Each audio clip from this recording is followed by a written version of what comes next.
মাত্র 13 দিনের মধ্যে কলকাতায় দ্বিতীয়বার রান্নার গ্যাসের দাম বাড়লো। আজ থেকে ভর্তুকিহীন এলপিজি সিলিন্ডারের দাম 50 টাকা বেড়ে গেল। চলতি ডিসেম্বরে দু দফায় মোট 100 টাকা বাড়লো রান্নার গ্যাসের দাম। দামি বাণিজ্যিক এলপিজি সিলিন্ডারও।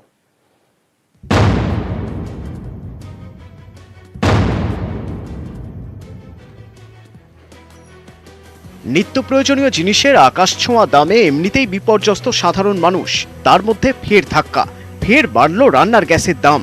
একই মাসে দুবার ডিসেম্বরের সপ্তাহ দুয়েকের কম সময়ের ব্যবধানে দ্বিতীয়বার দাম বাড়ল ভর্তুকিহীন রান্নার গ্যাসের।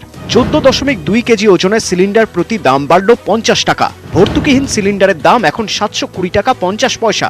এর আগে গত 2রা ডিসেম্বরেও দাম বেড়েছিল 50 টাকা, অর্থাৎ দু দফায় মোট 100 টাকা দাম বাড়ল। দামি বাণিজ্যিক এলপিজি সিলিন্ডারও 36 টাকা দাম বাড়ল 19 কেজি ওজনের সিলিন্ডারের। শেষবার 55 টাকা 50 পয়সা দাম বেড়েছিল 30শে নভেম্বর। দু দফায় দাম বেড়ে বাণিজ্যিক গ্যাস সিলিন্ডার এখন 1387 টাকা 50 পয়সা। একই মাসে দুবার বাড়ল গ্যাসের দাম। বিরক্ত সাধারণ মানুষ। যে এটা দিত, ভর্তুকিটা দিত, এখন তো এটা বলছে, ব্যাংকে বলছে 50 টাকা বেড়ে গেছে, কিন্তু ভর্তুকি ওই আগের যে টাকাটা আসতো ওই টাকাটাই আসছে। আমাদের তো 50 টাকা বেশি লাগছে। হ্যাঁ, অসুবিধা হচ্ছে না। আগে ছিল 600 টাকা করে, এখন আরো 50 টাকা বেড়ে যাচ্ছে। তাহলে লোক কি করে করবে বলো? এখন যে দিনকাল, দাম বাড়লে বোঝেন তো, সংসার চালানো কি কষ্ট। দাম বাড়লে হবে না, আমাদের তো অসুবিধা হচ্ছে সংসার থেকে। গ্যাসের দামের উত্তাপ রাজনীতিতেও। সব মিলিয়ে গ্যাসের ঝাঁঝে চোখে জল মধ্যবিত্তের। নিউজ 18 বাংলা। রাজধানীতে সংক্রমণ বাড়ছে, আশঙ্কা বাড়ছে। করোনার কারণ দেখিয়ে বাতিল করে দেওয়া হলো সংসদের শীতকালীন অধিবেশন। দিল্লিতে চলতে থাকা কৃষক বিক্ষোভ নিয়ে আলোচনা চান কংগ্রেস সাংসদ অধীর রঞ্জন চৌধুরী। সংসদের একটি জরুরি অধিবেশনের আর্জি জানান তিনি। মঙ্গলবার সেই চিঠির উত্তরে সংসদ বিষয়ক মন্ত্রী প্রহ্লাদ যোশী জানান, সংক্রমণ রুখতে এবারের শীতকালীন অধিবেশন বাতিল করা হবে। সব দলই এবারের অধিবেশন বাতিল করার বিষয়ে একমত হয়েছে। করোনা সংক্রমণ কোনোভাবে ছড়িয়ে পড়তে না পারে, তাই এই সিদ্ধান্ত। সংসদ সরাসরি বাজেট অধিবেশনে খুলবে। বাজেট অধিবেশন এগিয়ে আনা হবে। জানুয়ারিতে হতে পারে আগামী অধিবেশন। করোনা মহামারীর কারণে এবছর বাদল অধিবেশন দেরিতে শুরু হয়। সতর্কতা নেওয়া সত্ত্বেও একাধিক সাংসদ আক্রান্ত হন, তাই নির্ধারিত সূচির আগেই শেষ করে দেওয়া হয় অধিবেশন। এই অধিবেশনেই পাশ হয় বিতর্কিত কৃষি বিল। বিরোধীরা চেয়েছিলেন সরকার কৃষি আইন ও কৃষক বিক্ষোভ নিয়ে আলোচনা করুক।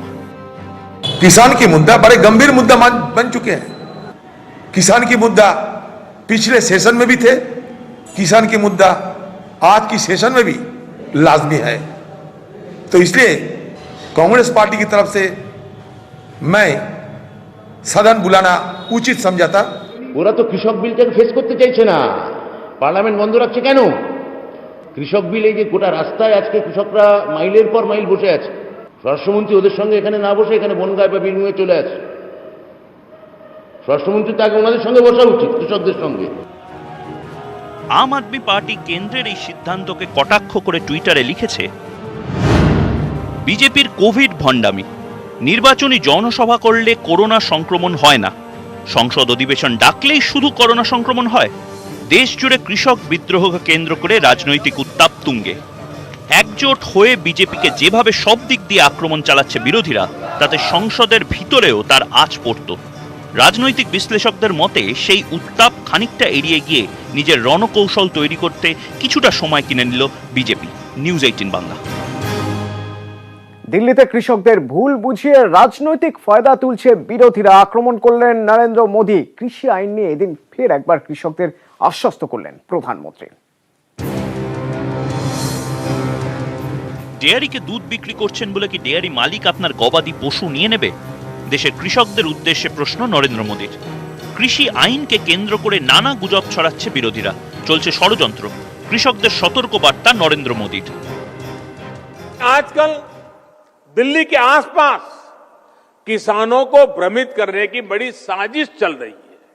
क्या कोई डेयरी वाला आपसे दूध लेने का कॉन्ट्रैक्ट करता है तो आपकी गाय भैंस ले जाता है क्या? कोई फल सब्जी खरीदने का उद्यम करता है तो क्या आपकी जमीन ले जाता है, क्या आपके प्रॉपर्टी उठा के ले जाता है क्या? এদিন গুজরাটের কচ্ছ জেলায় কৃষকদের সঙ্গে আলাপচারিতা করেন মোদী। কৃষকদের কাঁধে বন্দুক রেখে গুলি চালাচ্ছে বিরোধী দলগুলো। দেশের অন্নদাতাদের ভুল বোঝাতে ষড়যন্ত্র চলছে, তো নরেন্দ্র মোদীর। आज जो लोग विपक्ष में बैठकर किसानों को भ्रमित कर रहे हैं, वो भी अपनी सरकार के समय इन कृषि सुधारों के समर्थन में थे, लेकिन अपनी सरकार के रहते वो निर्णय नहीं ले पाए, किसानों को झूठे दिलासे देते रहे। মঙ্গলবার নরেন্দ্র মোদী বলেন, কেন্দ্রের বিজেপি সরকার কৃষক সমস্যা নিয়ে সংবেদনশীল। বর্তমানে যারা বিরোধী দলে বসে তারাই শাসকের চেয়ারে বসে এই সংস্কারের উদ্যোগ নিয়েছিল। কটাক্ষ নরেন্দ্র মোদীর। बार बार दोहराता हूं कि उनकी हर शंका के समाधान के लिए सरकार 24 घंटे तैयार है। किसानों का हित पहले दिन से हमारी सरकार की सर्वोच्च प्राथमिकताओं में से एक रहा है। কৃষক বিক্ষোভ অব্যাহত, আসলে খোদ নরেন্দ্র মোদী কিন্তু কিছুতেই চিরে ভিচ্ছে না। এতদিন শুধু কৃষি আইনের সুফল আর সংস্কারের প্রয়োজনীয়তাই বোঝাচ্ছিলেন মোদী। এবার সরাসরি ষড়যন্ত্র তত্ত্ব এনে বিরোধীদের এক হাত নিলেন নরেন্দ্র মোদী। নিউজ 18 বাংলা।